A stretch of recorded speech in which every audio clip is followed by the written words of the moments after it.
this actually is a follow-up to the film that we showed in November, which is called The Economics of Happiness, which is put out by a group called Local Futures, and they have a website, localfutures.org. So I'm going to read from Gene's biography that he sent me, and I supplemented it a little bit because he's so modest. I supplemented it with stuff I know about him. Gene Marner worked in partnership with his wife, Carol, who is next to him there, as a filmmaker and television producer from the mid-1960s until 1999, producing, writing, directing, filming, and editing many PBS documentaries and other film projects. Between 1973 and 1979, they also raised sheep on a hilltop farm in Franklin, New York. In 1997, the Marners founded the Franklin Stage Company, which many of us love, an admission-free professional theater, which they ran as artistic and executive directors for a decade.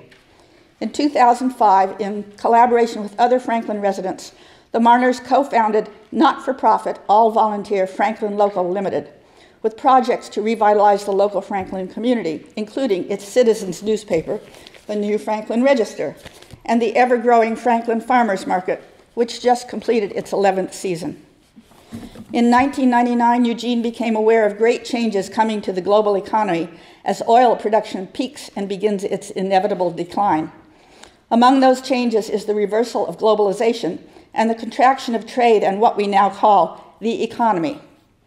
He writes, quote, "If we can't act globally, then the field upon which we must act is local, so relocalization," unquote.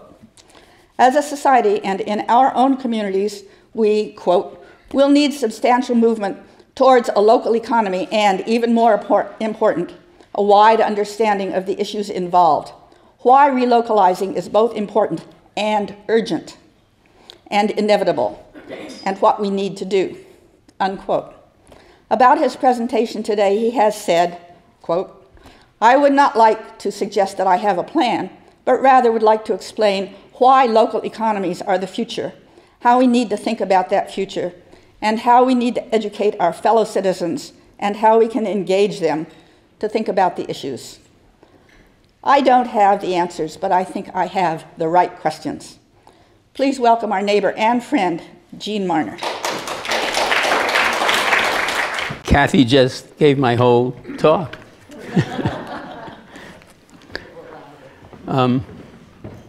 Thank you, Kathy and Suzanne, for inviting me. Thank you, Reverend Schwallenberg, for your hospitality, and thank you all for coming. Next time, or rather this time, I suppose, you should make sure to memorize what I say, because you have to tell your grandchildren about it, because they're the ones who have to do something about what we're talking about. When Kathy asked me to deliver this talk, she suggested the title, Relocalization, Franklin Leads the Way. That was actually somebody else's suggestion. Somebody else's suggestion, but she wrote it to me. And I laughed with some sour amusement, and I wrote back to Kathy that sadly, Franklin doesn't lead the way to anything. For years, I wrote, I've been trying to arouse some interest in this subject with very little result. On the contrary, Franklin's town council must be one of the most averse to leadership of any kind about anything, and particularly on matters that suggest that the upsetting of the status quo might be in the cards. We've been trying, I went on, but haven't achieved much. Excuse me, I have to turn the page. Kathy kindly responded that I was being too modest, and pointed out that in Franklin in recent years, as she just told you, we've created an admission-free professional theater, the Franklin Stage Company, as well as an organization of concerned citizens, Franklin Local, who run a farmers market and produce a local newspaper, and also Compressor Free Franklin, a group of anti-pipeline activists, as well as a small but vociferous contingent of woke citizens. So I figured, why not? Even though I can't offer a list of inspiring achievements on the road to a relocalized community, it's a chance to have a conversation with interested people about a favorite subject of mine and perhaps learn something myself.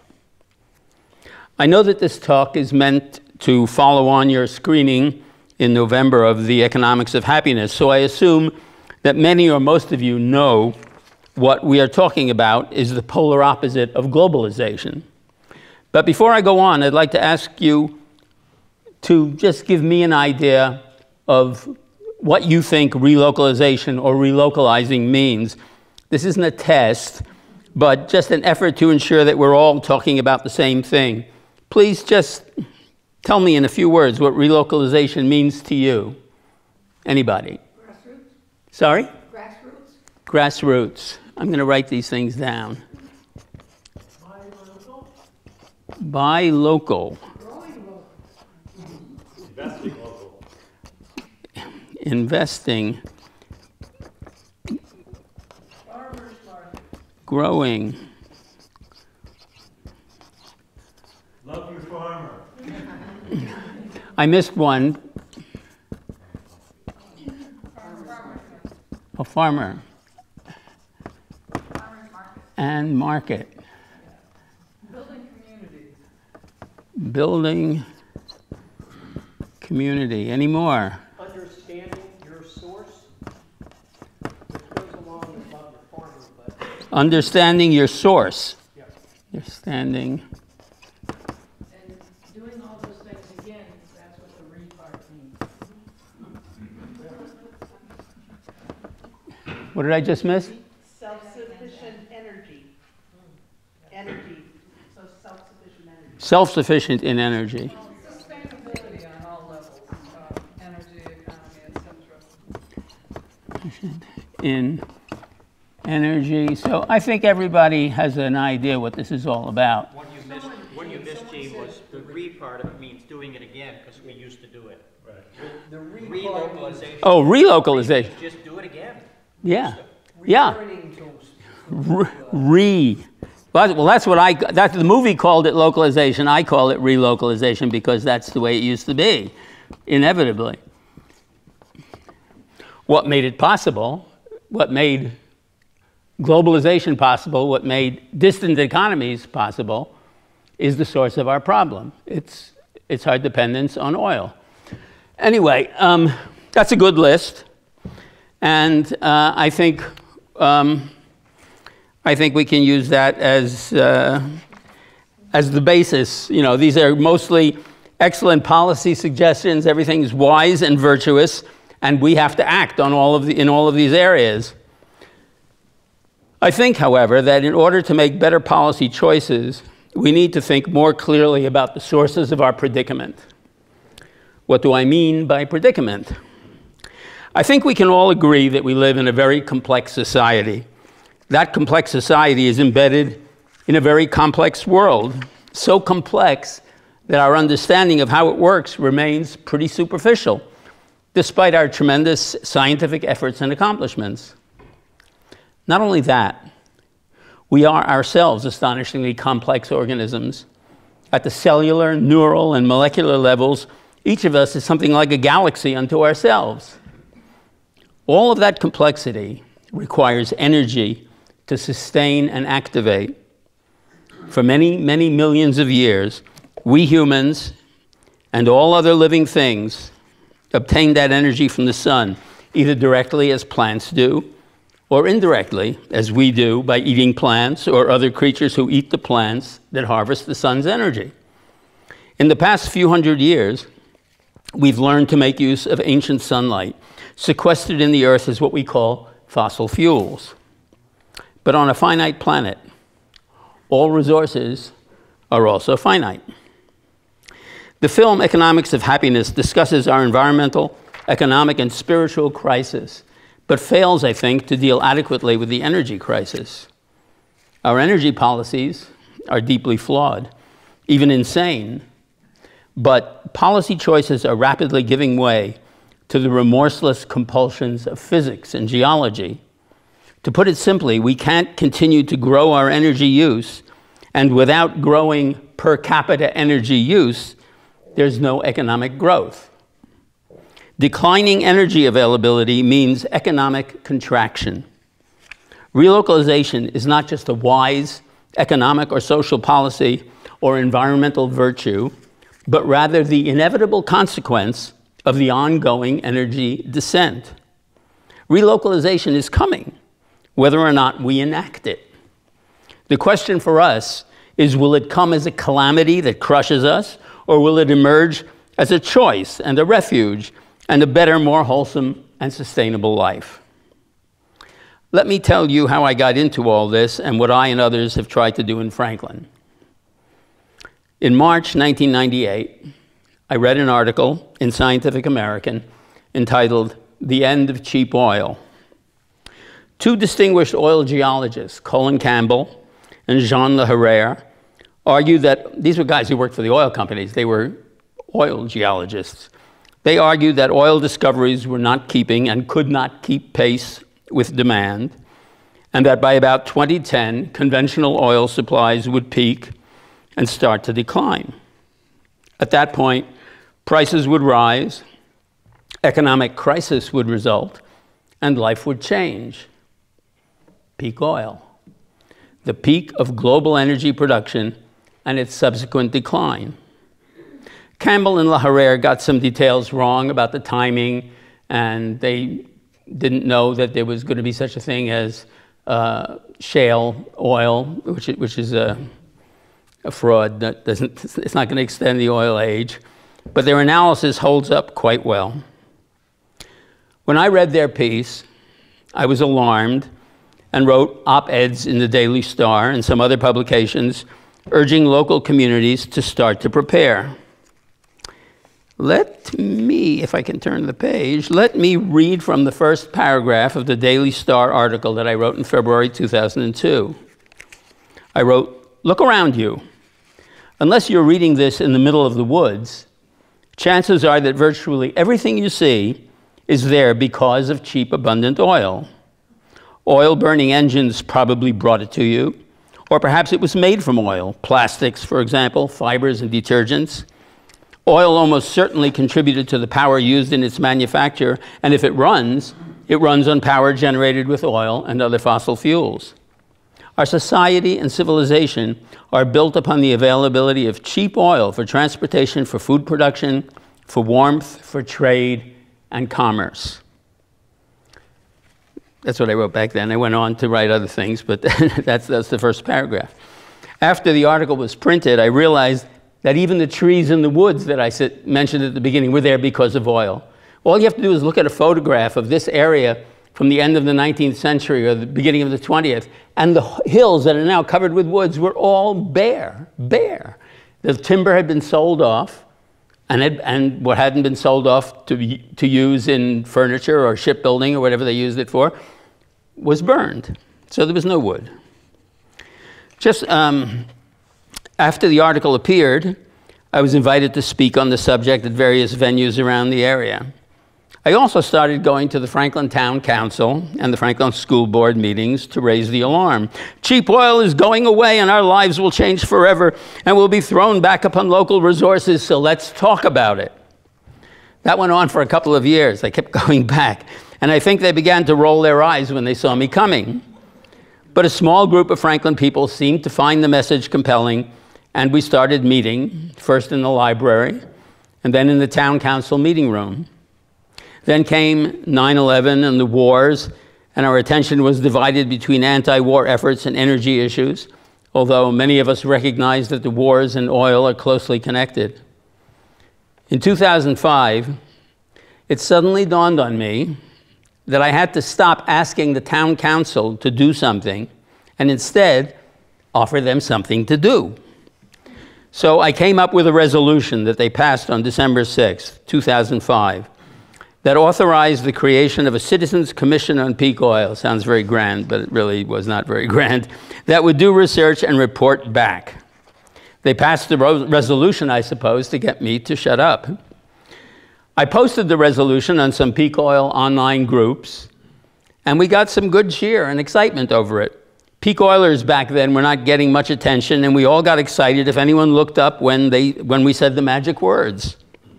I was told that the city of Indianapolis used our resolution as the model for their own, and learned that when San Francisco passed the peak oil resolution, it was announced there that the first town in the country to do so was Franklin. That was all fun. But the resolution never specified how we were to go about doing the research or even who was to do it. But our group began to look for things we might do to generate some community solidarity. Solidarity is something that even conservatives think is important, as well as publicize the urgency of relocalization in the face of peak oil. In the spring of 2007, we published the first issue of our local newspaper, as Kathy mentioned, the New Franklin Register, new because in the 19th century, there had been a Franklin Register, as well as a Franklin Dairyman, two broadsheet papers.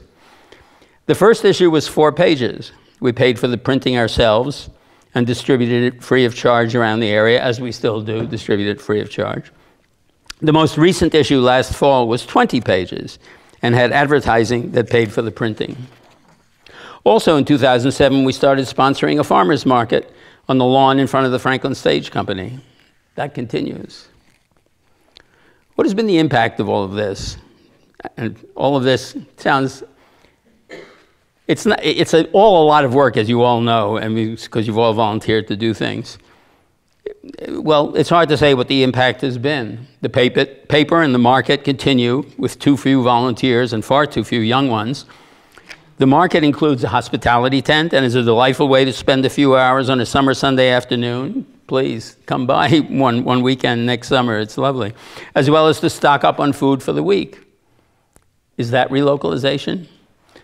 It's a step in the right direction, but it's hard to say how far it can lead. There are deep divisions in Franklin like everywhere else, and most in Franklin don't set foot in the market or the theater. We mail the paper to almost all Franklin residents. I don't know how many read it, but we do have subscribers, and we get many compliments. The word relocalization sounds pretty harmless, I think, even to those who just plain don't like us. But it's hard to get people to rally behind such a bland slogan. Even more challenging is the secret word that lurks behind the relatively uncontroversial relocalization, that is, degrowth. That's the tough one. Not just the end of growth, which will happen anyway as energy availability declines, but voluntary reversal of growth. Who can run for office on a platform of less for all? The Economics of Happiness film offers a rather sunny vision of what a local sustainable economy might mean, and I think that's largely true. But how to get there? How replace the ethos of more with less? These are difficult questions that I can't answer, but our future depends on continuing to talk about them and trying to find the path. I got a vivid picture of what a local artisanal economy might feel like from a wonderful book called The Wheelwright's Shop by George Sturt. It's pretty low-key and undramatic, but I find it immensely moving. Sturt wanted to be a writer, but circumstances obliged him to take over the wheelwright's shop that his father and grandfather had run before him. In the late 19th and early 20th century, they made wooden carts for local farmers in what was then a rural village and is now part of Greater London. In the book, he describes his apprenticeship, learning how to go to the woods to select the right species for axles, rims, spokes, and the plank floors of the carts, how to age the wood for years and know when it was ready to cut. He explains that in those years of unpaved country lanes, when ruts in winter would be deep, the carts had to have the right dimensions to suit the terrain and the soil type and to fit in the ruts. So a cart made for the rocky hills of Northumberland would never do in the mucky soils of Hampshire. All carts in a locality had to have the same wheelbase so that they could all ride in the local ruts. That's local. The deep knowledge of the local forests, craftsmen, terrain, and relationships that Sturt describes is the essence of a local economy. As the film says, we are at a crisis point. Globalization, centralization, complexity, capitalism, socialism, command economies all require energy in excess of what is required for daily survival. All need energy to keep the structures together and operating.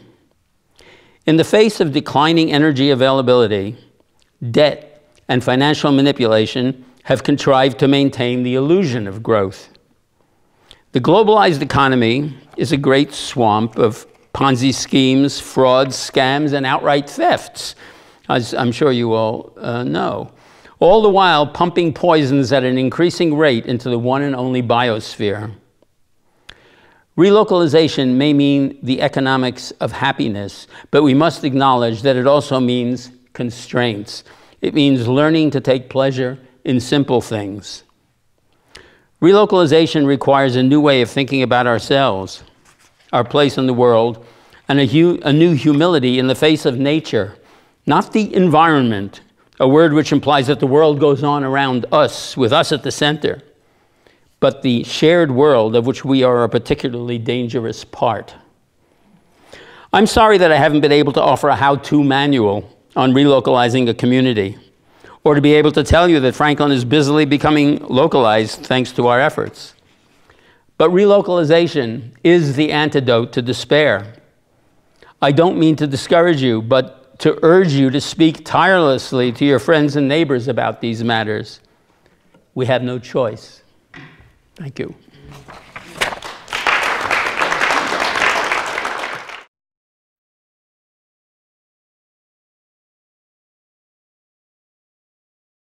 You ask, how do we address the objection to localization that, to put it quite simply, mangoes don't grow in Delaware and Otsego counties in the wintertime? And my answer to that is, as I said in my talk, it's not voluntary. It's not voluntary. It's going away. When we can't import mangoes because we can't afford the fuel, because nobody has the money to buy mangoes that cost so much money to bring because the fuel is so expensive, there won't be mangoes. And so that's what I'm saying. We have to think now about how are we going to live when this happens anyway. It's not voluntary. This is not a choice. Our choice is to try to think about it and prepare for it and begin to live in a way that makes the advent of forced localization less painful. But the truth of the matter is it's coming. And maybe it's not coming for us, but it's certainly coming for our children and grandchildren. The question is, what could we do ourselves on a daily basis so to begin moving towards relocalization? That's part of what I'm urging you to do, is to talk about that. Is that we need in community. It's not an isolated thing. It's not something that we can do on our own. It's not something that we can go home and say, okay, no more clementines. Actually, I have a bag of clementines at home too, just as you do. It's something that we need to begin to talk about so that we can begin to try to do something about it. It's not clear that we can do something about it. People survived, as you say, 7,500 years ago on pemmican and dried apples and beef jerky and whatever they survived on. But it's not just a question of food. It's just really a question of everything we do in our lives. It's living as we do, spread out over the landscape. We have to have cheap fuel in order to be able to run off to our houses in the woods all the time, which we all love. But, we're going to end up traditionally farming communities before the United States and the New World and the kind of land distribution that existed here. Traditionally, farming communities live close together in a hilltop village or something, and then the fields are all down there, and everybody goes down to the fields in the morning and then come back at night. And, I'm not saying that's going to happen next week or next month, but it's eventually going to happen. If people have to, can't get into their cars and drive to where they want to go, they're going to have to walk. How many people here know how to make a shoe, a boot, a good boot? I mean, good boots are going to be, we're going to really want shoemakers, you know. They're going to stop pouring them into molds in China, and we're going to have real shoes again. When we talk about, I think in the film they talked about educating, or where was that conversation? I was just having just talking about training people to work in, it was in the film, talking about having people learn trades rather than everybody going to college. Urgently needed. Everything that that tradesmen and artisans used to do is now imported from abroad. We can't do that. We have to somehow find our way back to that. And the only advice I have to offer really about concrete how to do things, because as I've told you, you know, I went to the Franklin Town Council and said all this stuff, you know, 15 years ago, and you know, it just like they can't. And I really don't blame them, because it sounds like a madman talking. You know, everything's going to go away, life is going to change, but the fact is that it is, because it is all dependent upon cheap and abundant oil. The cheap part is over. Abundant, it's still fairly abundant, but cheap is gone. Except, I mean, there is some cheap oil still being produced. Saudi Arabia produces cheap oil, Russia some cheap oil, and even some old wells in the United States. But mostly now it's all the expensive stuff, deep sea, you know, billion-dollar drilling platforms, shale, fracking of shale, all very expensive stuff. And so the energy that goes into producing that oil begins to take a big chunk out of what you're getting out of the ground. So, so what we have to do is just keep talking about it. Keep telling people that this is what's happening, and keep it in front of yourself. I mean, it's hard to do. I mean, I don't pretend to have any saintly ability to choose the local way all the time. I don't. But I pine for it, as I think many people do. I look at the best part of that film. I thought the film was a little excessively optimistic about the capacity of people to go back to that. I mean, the people who do live that way. I mean, Carol and I traveled extensively in Africa in the 60s and 70s, and you know, in rural villages, not desperately poor places like Lagos, but out in the villages in the countryside, you get the same feeling that you get from Ladakh or Bhutan. You hear a lot of laughter. You hear laughing kids. You hear laughing people, because people have simple, humanly generous lives. And I don't mean that everybody's nice. You know, there are people who are not nice everywhere, but you know, they get incorporated somehow into the life. The question is, how do alternative energy sources fit in? My view of alternative energies is far less sanguine than that of many. All of the sources of so-called renewable energy, solar, wind, are all highly dependent upon fossil fuels, especially diesel fuel, for mining of resources, for installation, for manufacturing, for all of the industrial processes that go into creating these means of harvesting the renewable energies. I have no doubt that renewable energies can play some small part in providing urgently needed things like refrigeration for medicines, that sort of thing. But the idea that we are going to go on having this high energy consumptive way of life that we now lead on alternative energies is a joke, I think. The energy density of oil is miraculous. I mean, that we discovered it, you know, it's a kind of curse, of course, but when we discovered it, we discovered a gallon of gasoline will take your car, your 3,000-pound car, and you 30 miles in half an hour. Now, just think how long it would take you to push your 3,000-pound car 30 miles. You'd probably spend the rest of your life doing it.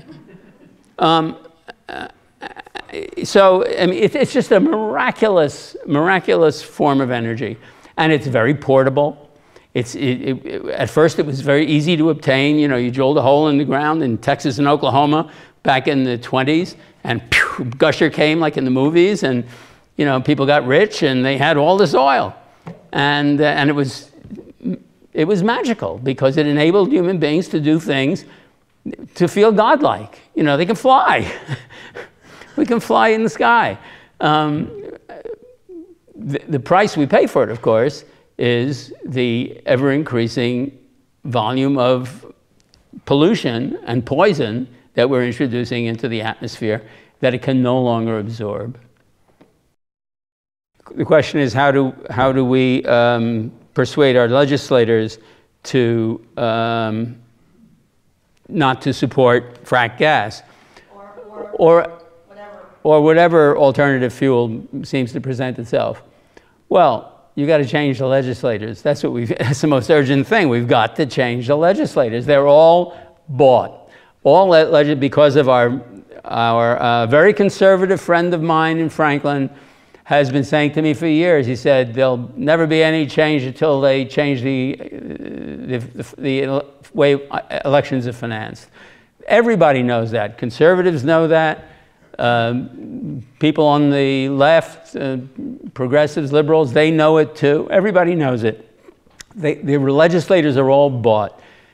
This is a tremendous amount of work. We have no choice. It's got to be done. Somebody's got to do it. And we have a very good crop of congressmen running in the 19th CD, as I think most of you recognize. We've got a bunch of people who are vastly better than Fazo. And you know, that's a good sign. All over the country, people who call themselves progressives are running for offices and running just with these concepts in their heads. They know these things. I'm not the only person who knows it by a very long shot. People, you all know something about it as well. So people know this stuff, but we've got to just keep at it. Democracy is an exhausting, unrewarding slog through muck. It really, you have to just keep at it. The question is, or the comment was that that perhaps the argument for relocalization would be stronger if it emphasized the positive aspects rather than the loss of fossil fuels. And the only reason I emphasize I kind of agree with you because that's what I want, but as most people do. But the reason I emphasize the loss of fossil fuels and the decline of oil is because it emphasizes the point that it's not a choice. It's not a virtuous choice. Relocalization is not a virtuous choice. Relocalization is coming, and it's coming because of the laws of nature, because of physics and geology, because our ability to get all this excess energy out of the ground is declining because the stuff itself is getting harder and harder to reach, and it's costing more and more money and effort to do so. And so it's coming. We have no choice. That's my point. That's the only reason I emphasize that. Not because I don't like the positive side. I mean, in fact, when I watched the film, The Economics of Happiness, that's what I felt. I felt, oh, she's being all sunny about how great it is to have a great life where everybody sees one another and everybody's friends and people shake hands and they know one another. You know, I'm sure you all know or have heard of Dunbar's number. Robin Dunbar, a British anthropologist, I think he was, did some research and came to the conclusion that human beings are neurologically adapted to know well and recognize about 150 people, maybe 250, maybe 100, who knows. But it's a small number that, you know, and if you look at the world, a military company is about that size, Dunbar's number. So we're meant to live in small, cohesive groups and go out hunting squirrels and picking berries. And how do we take what we've learned about the world and the universe and incorporate it into a simpler life and not lose that, not lose that, that knowledge that we've come, mathematics, is something that was developed by human beings over the course of a couple thousand years. Well, we don't want to lose that, but because it gives us tremendous insight into the world, but it's not enough. I'm sorry. The comment is that we can't really separate ourselves from the world. We have to find the balance between the globalized world and the local world.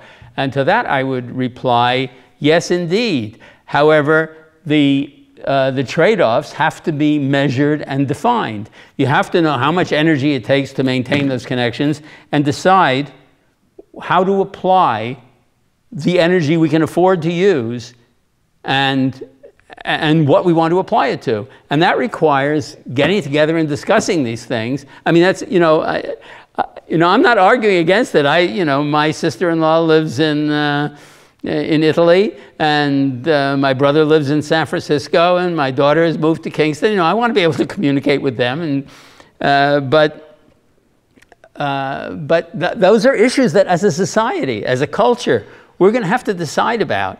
And if we don't decide and pressure our legislators and our governmental people to do something about it and to understand it, it's not going to happen.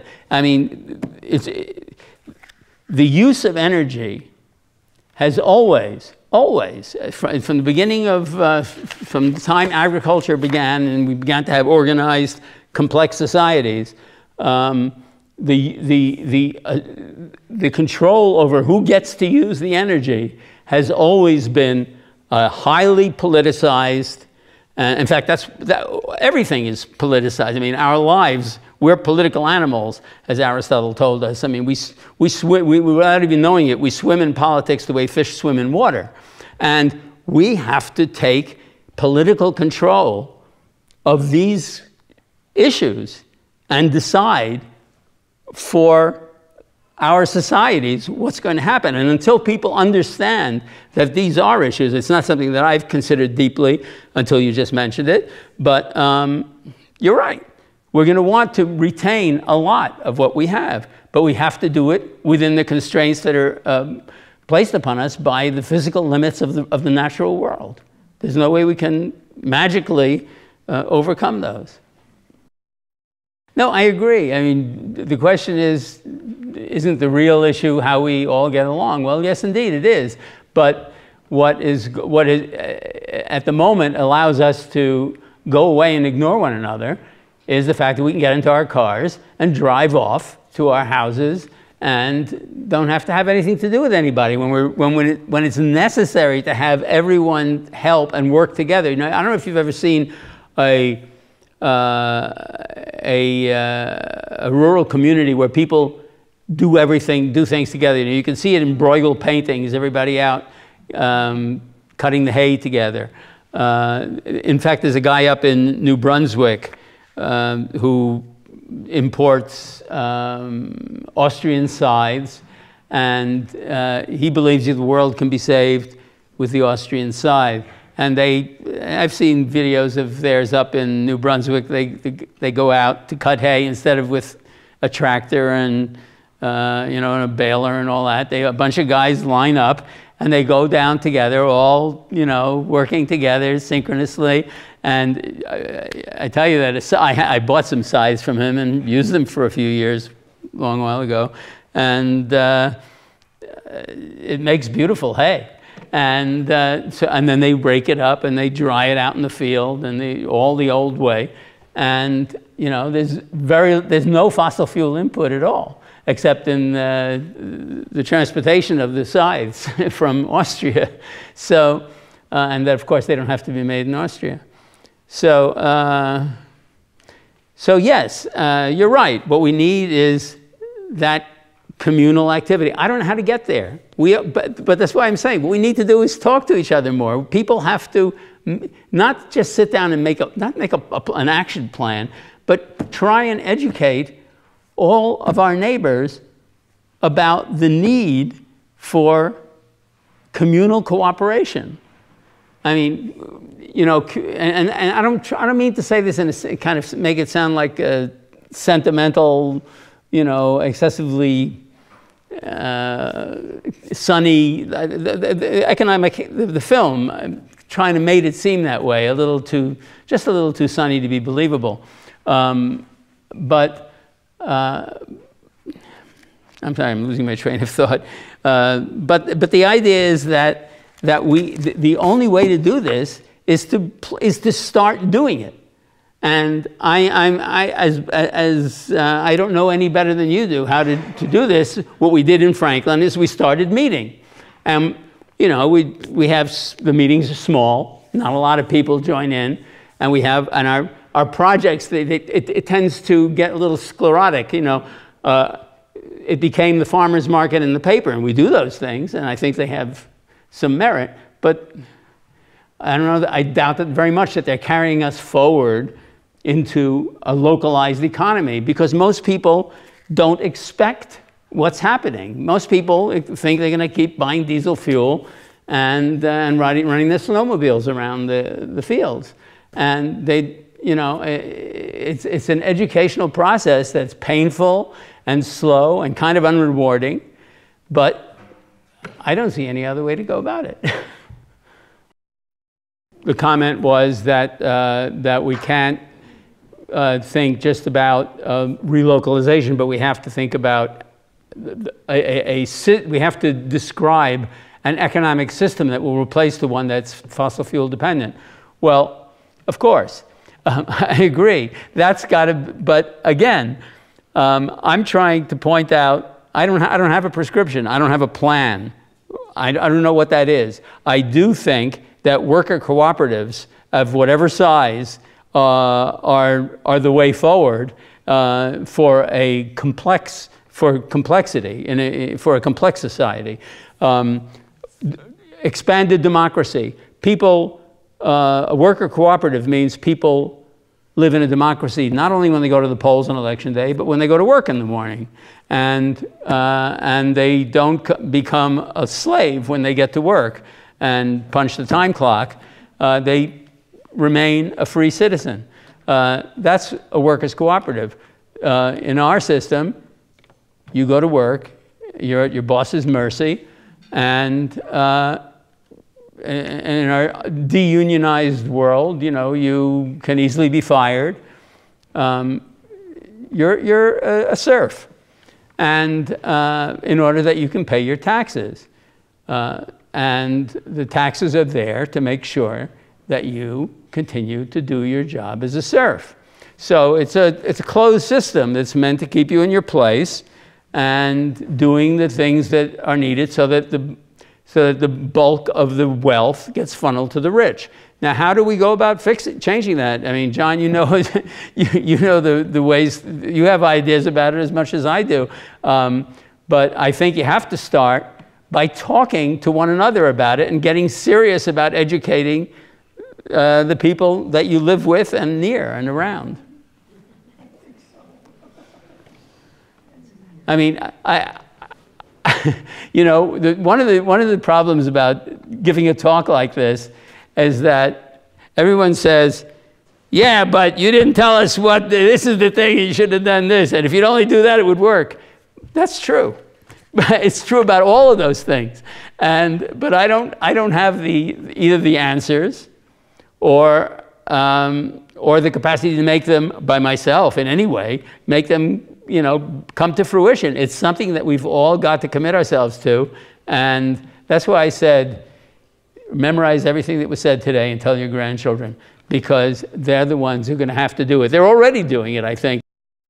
It's not just the money, it's who makes the money. You see, if as a society, if the government created the money, if the government spent money that it creates and just spent it into existence, that money would then circulate and would come back to the government. They'd collect it back in taxes.